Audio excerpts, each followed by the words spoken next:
Hi guys, and welcome back. So again, brand new section, brand new ideas. Again, I still don't think, hopefully, it's going to be too terrible, considering we're still just talking about area. Now we're talking about area of trapezoids, rhombuses or rhombi, and kites, which might be familiar to you. Maybe some of the formulas. We'll see. But again, if you need sections in the textbook, this comes from section 11.2. So yeah. All right. We've talked about trapezoids before. So you guys should remember that trapezoids have two parallel bases up here and down here. And then same kind of thing that we were talking about with the height of like parallelograms and triangles and stuff. The height would just have to be perpendicular. All right.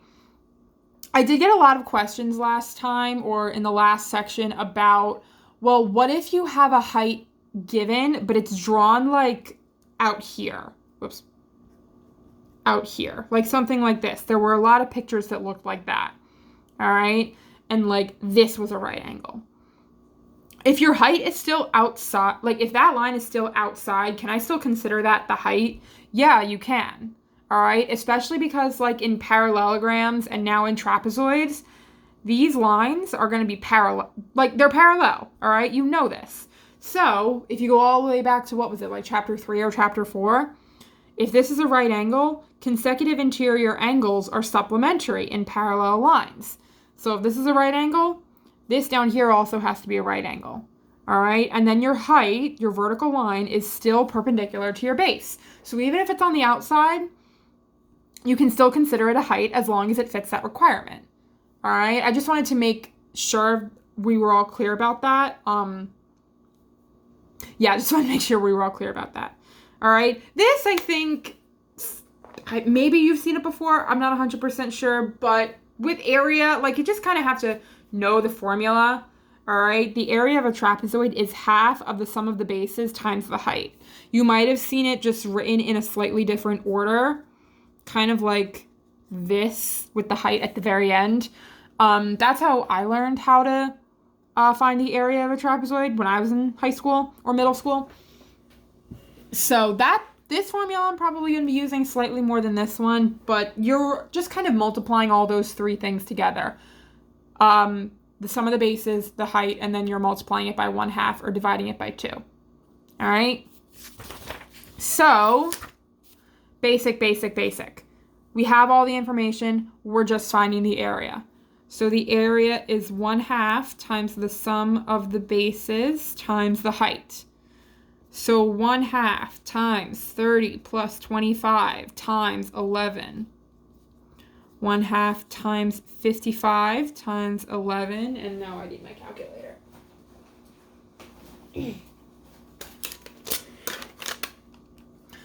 So I'm just going to do this all at once, just to save a little bit of time. 0.5 times 55 times 11. All that simplifies to 302.5. And again, since we're talking about area, you need units. So this is feet squared. Okay? All right.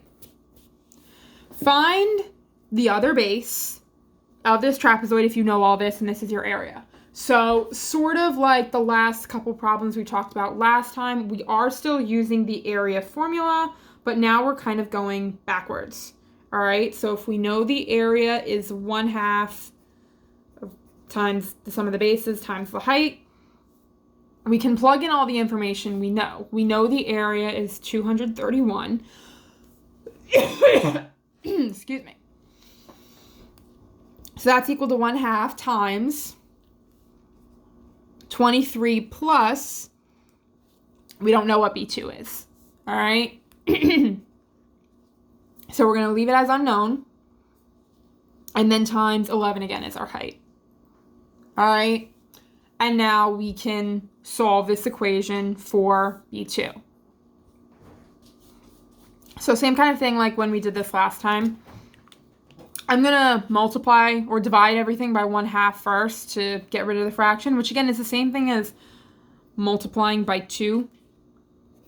So that cancels out with the 1/2. And then you have 462. So 462 is like this.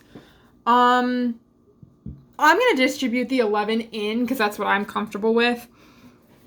Technically, you could also do a similar thing where you divide both sides by 11 and hopefully it'll work out nicely. But I'm used to distributing it in, so that's what I'm going to do. Again, you do whatever you're the most comfortable with. So 462 is, what is 23 times 11? 253 plus 11b2. So that's equal to 209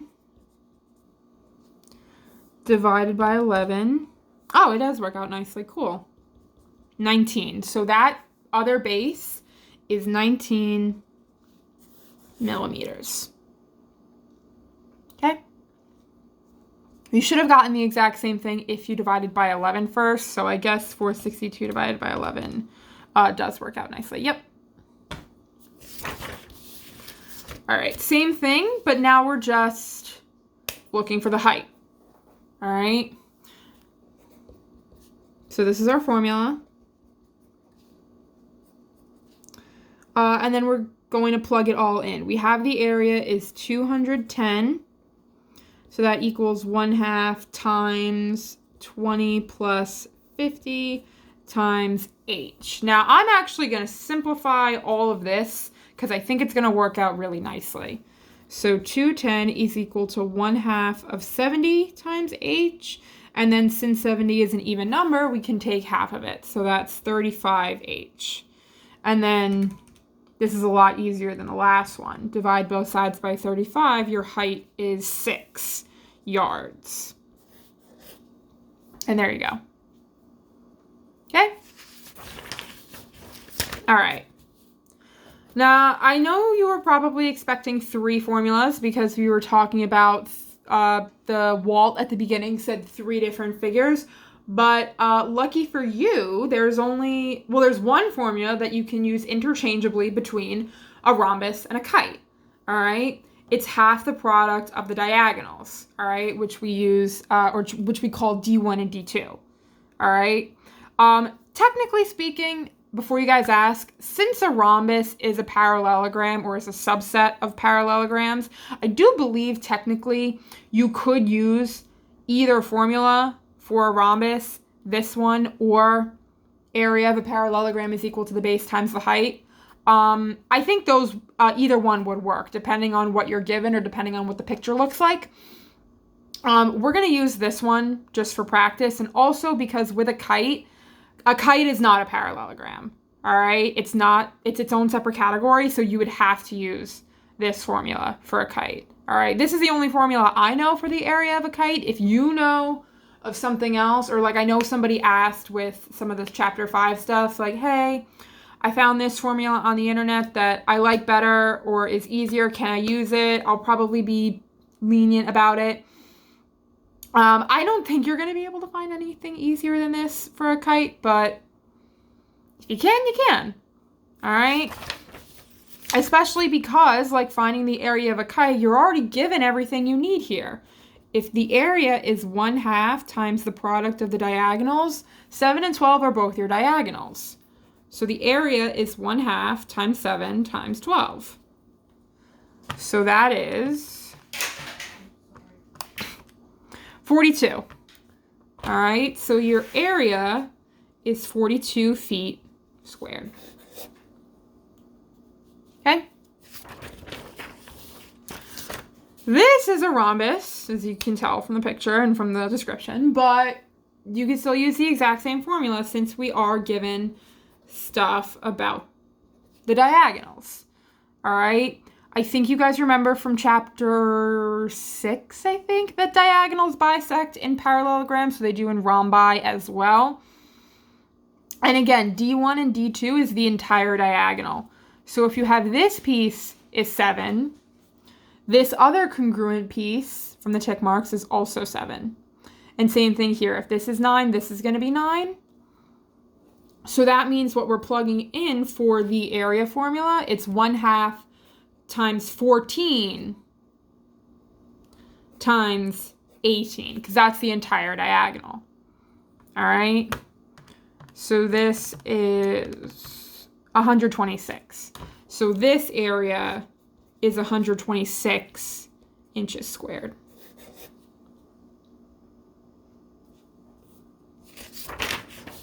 All right. One diagonal of a rhombus is half as long as the other one. If the area of the rhombus is 64 square inches, what are the lengths of the diagonals? So we're going to go back to this formula, because we are given stuff in terms of diagonals. But it's kind of like the last few problems we did in the last section, all right? Where if you have like any diagonal, we'll just stick with like D1, right? If you know D1 is a certain length, the other diagonal, D2, is going to be half of it. So D2 is half of D1. All right? So it's those two expressions then, along with this given area of 64, that we're going to plug into this formula. All right? So area is 64 equals 1/2 of D1 times the same thing, 1/2 of D1. All right? So if we combine a couple of things first, 64 is going to be equal to 1/4 D1 squared. And then I'm going to do kind of the same thing as earlier. I'm going to multiply by 4 to get rid of the fraction. And what is 64 times 4? It's 256. And then the only other thing we'd have to do to finish solving this for D1 and figuring it out is taking the square root. So I think you guys might remember from solving by square roots, technically when you're taking the square root, you do get two answers, one positive, one negative. But again, when we talk about negatives, you have to think if they make sense in the context of the problem. We're finding a length of a diagonal here. So a negative doesn't make sense. We don't need to include it as part of our solution set. So D1 is just going to be positive the square root of 256, which is 16. So one of the diagonals here, again, we need units, which are inches. One is 16 inches, and the other is half of that, which is 8 inches. And there you go. And you can always check, I don't know if I said this last time, check it by using these two measurements to actually find the area. All right? You can do it in my head real quick. Half of 16 is 8. Times 8 does get you the 64 that we want. All right?